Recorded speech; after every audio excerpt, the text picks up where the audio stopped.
What's up, everybody? Rothstein here, Betting Public Sports Show. I'm your beloved host, Fame Rothstein, a.k.a. Michael Snackson, a.k.a. Bay O Wolf, a.k.a.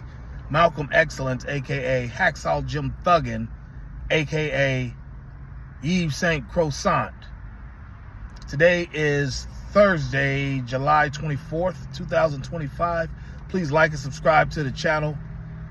We do a little bit of everything here. We do, what I'm about to do right now, some rants and, takes.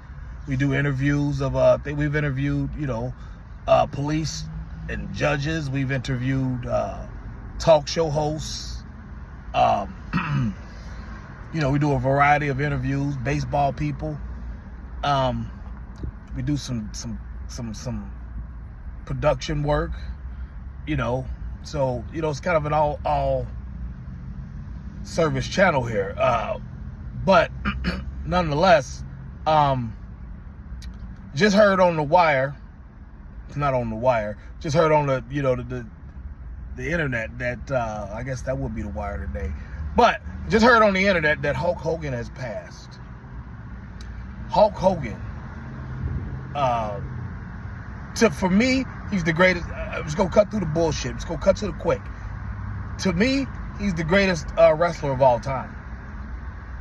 I don't want to hear no shit about The Rock, Stone Cold, even Ric Flair, who I like, who I love. He'd be in my top 5, but Hulk Hogan's definitely number 1.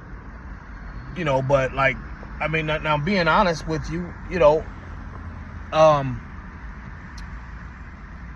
probably stopped watching wrestling on a regular basis, probably in the early 1990s. So by the time when Hogan became heel again in 1996, Bash at the Beach, or whatever it was, something about a bash. The day he turned heel, that was actually my birthday, July 7th, 1996. I was 20 years old, and that was as big a dramatic TV moment in history. I mean, you can go, and just in entertainment history. Obviously scripted, but I mean, I didn't see it live. I saw it on, later that night. Somebody recorded it, but it was little kids crying. I mean, that was very dramatic, because Hulk Hogan was he had movies and whatnot. He had some movies and whatnot, but he was like that I am a real American, that shit he had going on. That even that little song was decent, But he had a Saturday morning cartoon. Like back then, that was a big deal in the 80s to a Saturday morning cartoon. For my generation, that was a big deal. And he had one, Hulk Hogan's Rockin' Wrestler. All the wrestlers were in it and whatnot, but it was named after him. And it was really about his life with the wrestlers. And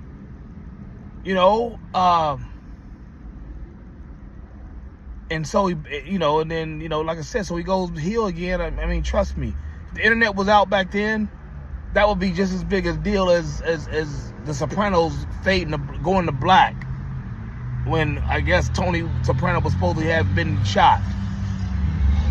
That would have been that type of deal. If Hulk Hogan going heel back there, if the internet was like it was today.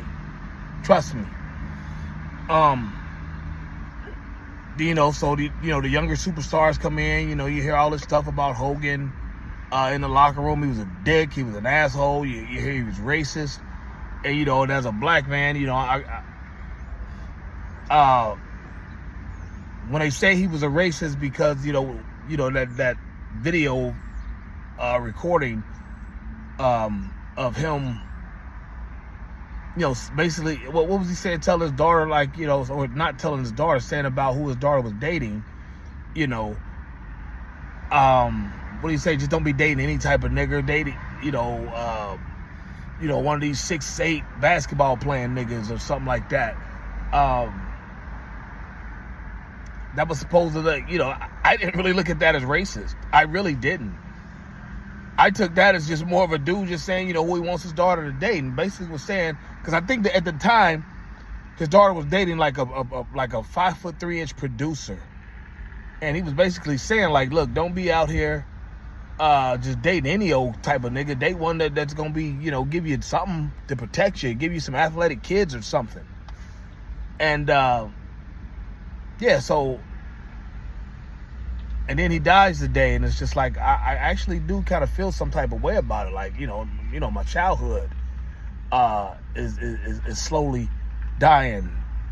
You know, that's probably why I'm rocking this shirt. You know, I put this on before, the Hulk Hogan news. But yeah, you know, the purple tape, that was like a big deal. In my youth, but yeah, as I'm getting older, you know, your youth is dying. The stuff from your youth is dying. You know, Hulk Hogan, Malcolm Jamal Warner. Wasn't an Ozzy Osbourne fan, but I do remember him. I know a little bit about him. You know, well before his wife, you know, Sharon was on the TVs, and you know, the Osbourne, the reality shit. You know, knew about him as a kid, but I digress. Hulk Hogan, #1 wrestler. Of all time, wrestling personality of all time. Trust me. I know The Rock's got movies, a Hollywood superstar, Stone Cold, you know. I know about all those guys. I'm familiar with them. But trust me, to have a Saturday morning cartoon, and basically Hulk Hogan walked so that these guys could run. Like, seriously. He really did. Like, Hulk Hogan was wrestling back then. You know, even though like the black people, we liked Ric Flair and Dusty Rhodes because they talked like us. You know, they sounded like us, real slick, real, you know, talking shit, you know. But like Hulk Hogan, everybody knew that Hulk Hogan was wrestling in the 80s, early part of the 90s. He made it to what it was. Wrestling was just some goofy shit. Then he becomes he breaks the camel clutch, becomes the world champion. And then now wrestling just like kind of took off because of him and his personality. You know, the prayer, the training, the vitamins. That's a great message for kids. You know, trust me, you know, as a kid, you're not thinking that. But then as you become an adult, have kids of your own, you realize that's a great message for kids to be said like that. Prayers, training, and vitamins. You know,